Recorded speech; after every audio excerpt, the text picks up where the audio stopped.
आत्महत्या हत्या हो जाती है। इस पर कोई प्रतिक्रिया आपकी नहीं आई। दूसरा, आप प्रधानमंत्री नरेंद्र मोदी के बारे में बोल रहे हैं, बिहार के मुख्यमंत्री के बारे में बोल रहे हैं, अब आप पद यात्रा भी कर रहे हैं और कल के डेट में आप एक राजनीतिक दल भी बनाएंगे।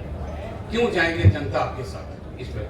बिल्कुल, मैंने आपको कहा कि इस पूरे पद यात्रा के दौरान हम ये कह ही नहीं रहे कि आप हमारे साथ आइए, हम ये कह ही नहीं रहे कि आप हम पर भरोसा कीजिए, हम ये कह ही नहीं रहे कि आप हमको वोट दीजिए। यही भरोसा विश्वास करके तो बिहार के लोगों ने अपनी ये दुर्दशा बनाई है। अगर आप हम पर भरोसा कीजिएगा, हम पर विश्वास कीजिएगा तो भी आपकी दशा नहीं सुधरेगी। हम ये कह रहे हैं कि आप अपने बच्चों के लिए खड़े होइए। आज तक आप दूसरे का झंडा लेकर चले हैं, आप अपना और अपने बच्चों का झंडा बुलंद कीजिए। हम आपके पीछे खड़े हैं, हम आपको सुझाव देंगे, हम आपको व्यवस्था देंगे, हम आपको संसाधन देंगे, हम आपको चुनाव लड़ाएंगे। लेकिन खड़ा तो आपको होना न पड़ेगा भाई। हमारे पीछे चलिएगा, फिर हम भी आपको ठगेंगे। हम तो ये बात सामने से कह रहे हैं। तो आप जो ये सवाल कर रहे हैं, आप पर भरोसा क्यों करें? हम भाषण की शुरुआत ही इसी बात से करते हैं कि आप वोट मांगने वालों पर भरोसा करते आए, वो चाहे कांग्रेस हो, आरजेडी हो, भाजपा हो, जदयू हो, सब ने आपको ठगा। अब प्रशांत किशोर आए हैं, हम पर भरोसा करोगे, हम भी ठगेंगे। इसलिए रास्ता ये नहीं है। रास्ता ये है कि आप अपने बच्चों के लिए पहले खड़े होइए। छोड़िए देश का चिंता, देश विकसित होगा कि नहीं होगा उसका चिंता थोड़े दिन छोड़ दिया जाए। मोदी जी कह रहे हैं कि 2047 में देश को विकसित बनाना है, इसलिए सब लोग भाजपा को वोट दीजिए। बिहार के लोगों को यह समझना है कि भाई देश विकसित जब होगा तब होगा। आज जो देश में विकास का स्तर है, बिहार के बच्चे वहां पर कब पहुंचेंगे ये बता दो। बिहार में जिस दिन 1,35,000 प्रति व्यक्ति आय हो जाए तब 5 गुना और हम लोग की आमदनी बढ़ जाएगी। पहले वो बता दो। लोगों को ये समझने की जरूरत है कि देश आगे बढ़ सकता है, लेकिन अगर आपके बच्चे नहीं पढ़े, आपके बच्चे अनपढ़ मजदूर रह गए, तो उस विकसित देश में आप मजदूर बनकर लाख जूता खाइएगा, गाली सुनिएगा, आपका भला नहीं होगा। इसलिए हम जन सुराज में रोज क्या कह रहे हैं कि देश के लिए नहीं, ये साधारण बात नहीं है, कोई नहीं कह सकता है। हम रोज डंके की चोट पर कह रहे हैं कि देश के लिए नहीं, राज्य के लिए नहीं, समाज के लिए नहीं, जाति के लिए नहीं, किसी विचारधारा के लिए नहीं, सिर्फ और सिर्फ अपने और अपने बच्चों के भविष्य के लिए वोट दो, तब बिहार सुधरेगा। जिसको भी वोट दो उससे अपने बच्चे के लिए पूरा सौदा, खरा सौदा करो। अपने जात वाले को देना चाहते हो उसको दो, मोदी जी को देना है दो, लेकिन अपने बच्चों के लिए रोजगार मांगो, पढ़ाई मांगो। पुलवामा के नाम पर मोदी जी को वोट मत दो। गुजरात में बुलेट ट्रेन बन रहा है, उस नाम पर मोदी जी को वोट मत दो। बिहार में जिस दिन एक्सप्रेस ट्रेन, पैसेंजर ट्रेन चले, उस नाम पर वोट दो, तब सुधार होगा। यही बात बता रहे हैं।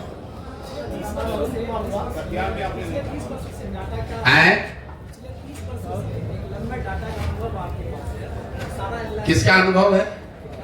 डेटा का। अच्छा,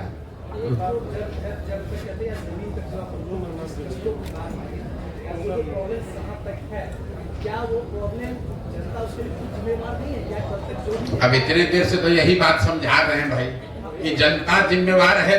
जनता जिम्मेवार है ऐसा तो नहीं मानूंगा। मैं ये कह रहा हूं कि जो आपकी स्थिति है, अगर आप 500 रुपया लेकर मुखिया के चुनाव में वोट देंगे, विधायक को वोट देंगे, तो वो मुखिया और वो विधायक, उससे आप ईमानदारी की अपेक्षा नहीं रख सकते हैं। ठीक है, उसको लेकिन वोट कौन देता है? तब जाए, ठीक बात कहे।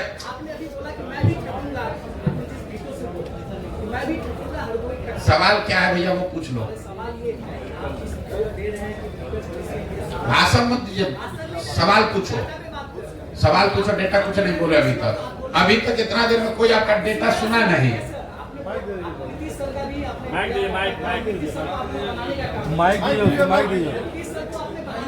अरे माइक लेके बोलो ना आराम से भैया। सवाल क्या है पूछो। डेटा का जो अनुभव आपके पास है हर चीज का, कहाँ जनता के पास क्या प्रॉब्लम है, कौन क्या चाह रहा है, कौन क्या कर रहा है, ये बहुत बड़ा एनालिसिस है और जो एनालिसिस पे ही हम कुछ कर सकते हैं। और आप अभी बोल रहे थे नीतीश सरकार का भी आपने डेटा दिया और नीतीश सरकार में कहीं ना कहीं जो बनी पिछले बार उसमें आपका बहुत बड़ा योगदान है। और ये अचानक ये बदलाव कि आप खुद मैदान में आ गए, बिहार में पदयात्रा शुरू कर दी और लोगों को अलग जगाना शुरू कर दिए, ये एक बड़ा बदलाव चाहिए यदि आप उससे निकलना चाहो। और बच्चों की बात क्या है, मैं चाह रहा हूँ ये जो चेंज की बातें आप कह रहे हैं, बता रहे हैं निकट भविष्य में जो चुनाव होने वाला है उसकी एक बड़ी तैयारी हर कोई कर रहा है, उसका एक पार्ट आप भी हो सकते हैं या हर मोदी जी भी, हर कोई एक पार्ट है। बट सवाल क्या है, ये आपकी क्या पूछ रहा हूँ, सवाल क्या है, ये आपकी क्या ऑथेंटिटी है निकट भविष्य में जो लोग बदल जाएंगे, जो बड़े बदलाव के लिए आप निकल चुके हैं पूरे बिहार में, इसे क्या लग रहा है कितना परसेंटेज लोग बदलेंगे आपकी इस पदयात्रा से? मेरे भाई हमारे पास कोई थर्मामीटर है नहीं कि हम ऐसे लगाएं और बता दें कि कितना परसेंट आदमी बदल रहा है, कितना परसेंट आदमी नहीं बदल रहा है। हमारा काम है कि जिस विश्वास से, जिस विचारधारा को लेकर, जिस सोच को लेकर हम चले हैं उसको ईमानदारी और शुद्धता से हम करें। हमारा वो काम हम कर रहे हैं। अब ये समाज पर है कि इसको देखे, जांचे, सवाल करे, मूल्यांकन करे। उसको अगर सही लगे तो इससे जुड़ेगा, नहीं सही लगेगा तो नहीं जुड़ेगा। आप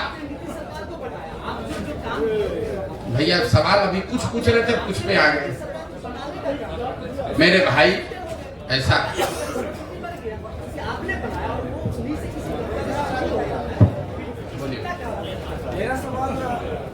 हम सवाल डॉज किसी का नहीं करते हैं, लेकिन आप सवाल पूछिएगा तभी तो जवाब देंगे। आप भाषण देना चाहते हैं तो भाषण दे दीजिए। मेरा सवाल बिहार के व्यवस्था और शिक्षा से रिलेटेड होगी। सवाल कुछ जानते हैं कि आप एक रणनीति सवाल को बनाया है, अभी बिहार के पदयात्रा से पहले सभी आपने कई सरकारों का हेल्प किया, रणनीति बनाई, तो उसमें आप इन सब चीजों को क्या उन्हें नहीं बताते थे या आने का मकसद क्या था? देखिए, अब इन्होंने कहा, इनका सवाल है कि आप क्या पहले की सरकारों को ये इस तरह के मुद्दे नहीं बताए हैं जिनको कि आप मदद करते थे। 2015 एक सवाल एक ही आदमी पूछो भाई। अरे रुक जाओ सवाल। आपने पीछे से भाई साहब पूरा एजिटेटेड होकर रहे कि आपने नीतीश को बनाया, तो 2015 में नीतीश कुमार की जिनकी मदद मैंने की तो 7 निश्चय का एक प्रोग्राम भी बनवाया। तो जो आपका सवाल है कि पहले नहीं बताए थे, पहले बताए थे। 7 निश्चय नीतीश कुमार की सोच नहीं है, प्रशांत किशोर की भी सोच नहीं है। 40,000 गांवों में घूमकर, देखकर जो लोगों की समस्या समझ में आई, उसके आधार पर 7 निश्चय का गठन किया गया। ये तय किया गया कि ये 7 मुद्दे जनता चाहती है कि ये किया जाए। उस काम को कराने के लिए बिहार विकास मिशन की स्थापना भी करवाई, लेकिन जिसको आपने चुनकर वो जिम्मेवारी दी, अगर 7 निश्चय वो लागू नहीं किया तो मेरा नागरिक होने के नाते ये फर्ज नहीं है कि हम सवाल उठाएं। अगर बिहार के हर 18 से 35 साल के बच्चे को बेरोजगारी भत्ता के तौर पर 1,000 रुपया मिलता तो क्या ये बेहतर नहीं होता? वही बात तो आज उठा रहे हैं। अगर बिहार के हर नाली गली का पक्कीकरण हो जाता है तो बिहार की स्थिति नहीं सुधरती, वही बात बता रहे हैं। अगर बिहार के हर गांव घर में नल से पानी पहुंच जाता है तो बिहार के लोगों की दशा नहीं सुधरती, वही बात बता रहे हैं। तो नई बात क्या बता रहे हैं? ये काम पहले नीतीश कुमार को बताया कि भैया आप इसको कीजिए, आपको जिताने में मदद करते हैं, उन्होंने नहीं किया। तो अब हम जनता को बता रहे हैं कि भैया ये तो नहीं किए, हम लोग साथ में, आप लोग आइए, सब लोग मिलके दल बनाइए, हम जिताते हैं आपको, फिर तब हम लोग अपना काम करेंगे। मैं अरुण कुमार हूँ, मैं कॉरेस्पोंडेंट हूँ। मेरा पूरे देश में परिवारवाद का मामला चल रहा है, इससे आप किस रूप में देखते हैं? परिवारवाद की जो स्थिति है ये वो दीमक है जो राजनीति को, लोकतंत्र को कमजोर कर रहा है। लेकिन परिवारवाद का मतलब ये नहीं है कि लालू जी का लड़का राजनीति में आ गया कि सोनिया गांधी का लड़का आ गया। परिवारवाद को अगर आपको समझना है तो बिहार की स्थिति को आप जरा देखिए। बिहार का एक आंकड़ा दे रहे हैं, इसको याद समझ लीजिए।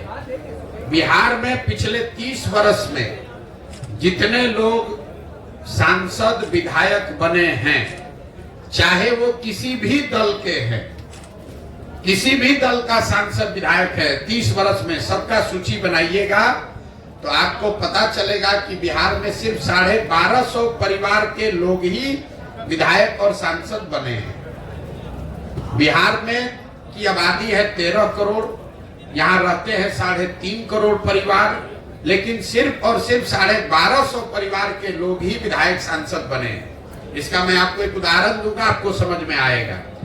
आपको हमको लग रहा है मोदी जी आकर बोले कि लालू जी परिवारवाद कर रहे हैं, लालू जी कहेंगे ना ना तुम्हारे पार्टी में भी परिवार, भाजपा में भी परिवारवाद वाले लोग हैं, हम दोनों को हटा रहे हैं किनारे। आप एक उदाहरण देखिए बिहार के नजरिए से। भाजपा में अभी प्रदेश अध्यक्ष है सम्राट चौधरी जी, उप मुख्यमंत्री इस राज्य के। सम्राट चौधरी जी कौन है? इनके पिताजी का नाम है शकुनी चौधरी। जब इस राज्य में कांग्रेस का शासन था आज से 35 साल पहले, तो शकुनी चौधरी जी कांग्रेस की उस सरकार में विधायक और मंत्री थे। फिर जनता ने कांग्रेस को हटाया, लालू जी की सरकार बनाई, तो लालू जी के भी सरकार में शकुनी चौधरी विधायक और मंत्री बने। फिर जनता ने लालू जी को हटाया, नीतीश जी की सरकार बनाई, नीतीश जी के भी सरकार में शकुनी चौधरी विधायक और मंत्री बने। फिर जनता ने नीतीश कुमार को हटाया, मांझी जी मुख्यमंत्री बने, उसमें भी शकुनी चौधरी विधायक और मंत्री थे। आज जब देश में भाजपा दिख रही है तो भाजपा को भी कोई दूसरा कुशवाहा लड़का नहीं मिला, उनको भी शकुनी चौधरी का लड़का ही मिला है। ये आपको क्या दिखाता है? ये आपको हमको लगता है कि हम कांग्रेस को हटाए, लालू को लाए, लालू को हटाए, नीतीश को लाए। एक ही परिवार का आदमी है, सरकार चाहे किसी की हो। और मैं आपको सिर्फ एक उदाहरण दे रहा हूं। आप किसी भी बिहार के विधानसभा क्षेत्र को उठा लीजिए, किसी विधानसभा और लोकसभा क्षेत्र में पिछले 30 वर्ष में 4-5 से ज्यादा परिवार के लोग न चुनाव लड़े हैं, न जीते हैं, न हारे हैं। तो जब तक इस व्यवस्था को नहीं बदला जाएगा कि विधायक का लड़का विधायक बने, मंत्री का लड़का मंत्री बने, तब तक सुधार नहीं होगा। आप इसको समझिए। अगर सुनील गावस्कर का लड़का ही क्रिकेट खाली खेलता तो हमने आपने सचिन तेंदुलकर को कहां देखा होता? अगर सचिन तेंदुलकर का लड़का ही टीम में रहेगा तो विराट कोहली कहां से आएंगे? अगर विराट कोहली ही खाली रहेंगे, उनका लड़का रहेगा, तो सूर्य कुमार यादव कहां से आएंगे? ये लोकतंत्र इसलिए बना हुआ है कि जिसमें भी क्षमता है वो आगे आए, समाज का नेतृत्व करे। बिहार में राजनीतिक बंधुआ मजदूरी ने लोकतंत्र को ही करीब करीब खत्म कर दिया है। 1250 परिवार के लोगों ने जाति धर्म के नाम पर, पैसे और बाहुबल के नाम पर पूरी व्यवस्था को हाईजैक कर लिया है। किसी की सरकार बने, वही आदमी विधायक मंत्री बन जाता है। फिर आप और हम कह रहे हैं कि बिहार में परिवर्तन नहीं हो रहा है। अब शकुनी चौधरी अगर 30 वर्ष में कांग्रेस के राज में, लालू जी के राज में, नीतीश के राज में सुधार नहीं कर पाए, तो अभी भाजपा के साथ जुड़कर कैसे सुधार कर देंगे? ये बात समझने की जरूरत है। इसलिए जन सुराज में नीचे से वैसे लोगों को खड़ा किया जा रहा है जिनके बाबूजी विधायक नहीं है तो कोई बात नहीं है, आपके पास पैसा नहीं है तो कोई बात नहीं है, आपके पास अगर समाज की समझ है, आप में जज्बा है, नियत है, बिहार को सुधारने की मंशा है, तो आप जन सुराज से जुड़िए। बाकी चिंता जन सुराज आपके बिहार में करेगा। बहुत बहुत धन्यवाद भैया, खत्म कीजिए, मेरे दिन भर चलता रहे। लास्ट क्वेश्चन सर, मेरा नाम फैसल कलीम है, मैं सीमांचल डायरी से हूँ। मेरा स्पेसिफिक सवाल है सीमांचल को लेकर, क्योंकि आपने बार बार अपने भाषणों में ये जिक्र किया है पलायन बिहार की एक बड़ी समस्या है, तो सीमांचल की भी एक बड़ी समस्या है। जब हमने इसको डिग किया तो इसमें सबसे बड़ा कारण हमें फ्लड नजर आता है। तो आपके पास कोई ऐसा रोड मैप है? देखिए, ऐसा है, फ्लड सिर्फ सीमांचल की समस्या नहीं है, कोसी में भी फ्लड की इतनी ही समस्या है। नेपाल से लगता हुआ पूरा जो एरिया है, सीतामढ़ी, शिवहर, वहां पर भी फ्लड की समस्या है। बिहार में 50% जो यहाँ के प्रखंड है वहां फ्लड की संभावना है, या वहां उसका फ्लड का डर है। पलायन बिहार में हमने देखा, जहां पर फ्लड आ रहा है, जहां नहीं आ रहा है, पलायन हर जगह। ऐसा नहीं है कि जिस प्रखंड में जिले में बाढ़ नहीं आ रहा है वहां पर उद्योग धंधा चल रहा है, वहां से पलायन नहीं हो रहा है। फर्क इतना है कि जिन प्रखंडों से जिलों से में बाढ़ आ रहा है वहां पर पलायन का स्तर 60-70% है, जहां पर बाढ़ नहीं आ रहा है वहां का पलायन 40-50% है। तो जल संसाधन को लेकर बिहार में एक नए समुचित होलिस्टिक प्रयास की जरूरत है, क्योंकि सिर्फ बाढ़ की समस्या नहीं है। 50% प्रखंड में बाढ़ है, करीब 25% प्रखंड में, बचे हुए 25% प्रखंड में जल जमाव की समस्या है।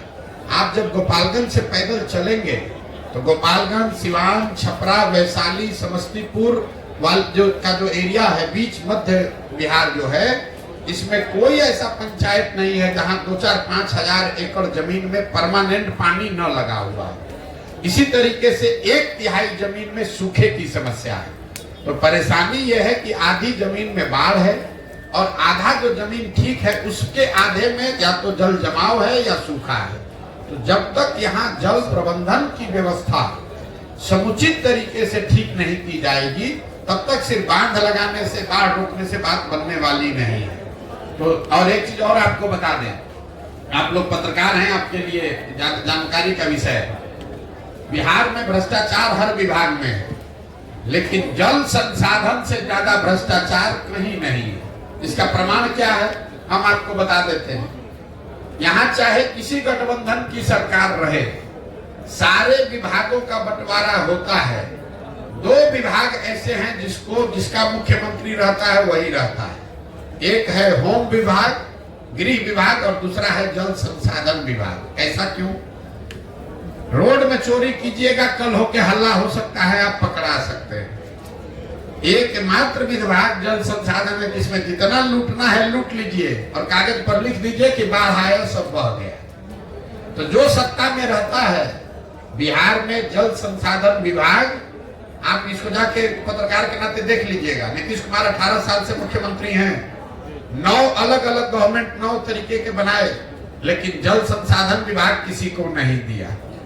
लालू जी जब रहे वो सब विभाग बांट देंगे, जल संसाधन नहीं बांटेंगे।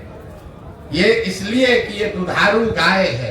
हर साल बाढ़ लाने के नाम पर, बाढ़ से बचाने के नाम पर लोग लूट करते हैं और इस यही वजह है कि ये सुधार नहीं हो रहा है। नीतीश कुमार की राजनीति को किस तरह से देखते हैं? नीतीश कुमार जी की राजनीति को कैसे देखते हैं? नीतीश कुमार की राजनीति को इतना ही देखते हैं क्या उनके राजनीतिक जीवन का ये अंतिम दौर चल रहा है। जितना हाथ पांव मारना है मार ले, कुछ महीने की राजनीति बची हुई है। जदयू एज ए दल का कोई भविष्य नहीं है, ये दल खत्म हो रहा है। अब देखिए जरा नीतीश कुमार की बात, आप लोग सब पत्रकार लोग इसको सुन लीजिए भाई। आपके हमारे मुख्यमंत्री गए हैं स्कॉटलैंड, याद रखिए स्कॉटलैंड गए हैं बिहार में इन्वेस्टमेंट लाने के लिए। स्कॉटलैंड में एक ही इंडस्ट्री है। स्कॉटलैंड 2 बातों के लिए, 3 बातों के लिए जाना जाता है। स्कॉच विस्की का नाम आप सुने होंगे। तो जिस राज्य का मुख्यमंत्री शराबबंदी की बात कर रहा है वो दुनिया में वहां गया जहां से स्कॉच बनता है, जो स्कॉच के लिए फेमस है। तो काहे के लिए गए हैं वहां? दूसरा, वहां स्कॉटलैंड जाना जाता है मेडिकल की पढ़ाई के लिए, और तीसरा वहां पर ऊन बनता है बढ़िया। आप बिहार में इतना ठंडा पड़ता नहीं है, शराब यहाँ बिकती नहीं है, अब मेडिकल कॉलेज वहां से कोई आने वाला है नहीं। आप बताइए 18 साल के बाद आपको पूरे दुनिया में स्कॉटलैंड मिला है इन्वेस्टमेंट लाने के लिए। कोई पूछे कि आप शराबबंदी पर 18 साल से बिहार के लोगों का 20,000 करोड़ रुपया साल का नुकसान करा रहे हैं और इन्वेस्टमेंट लाने के लिए स्कॉच बनाने वाले कंट्री में गए, इससे बड़ी हास्यास्पद बात क्या हो सकती है?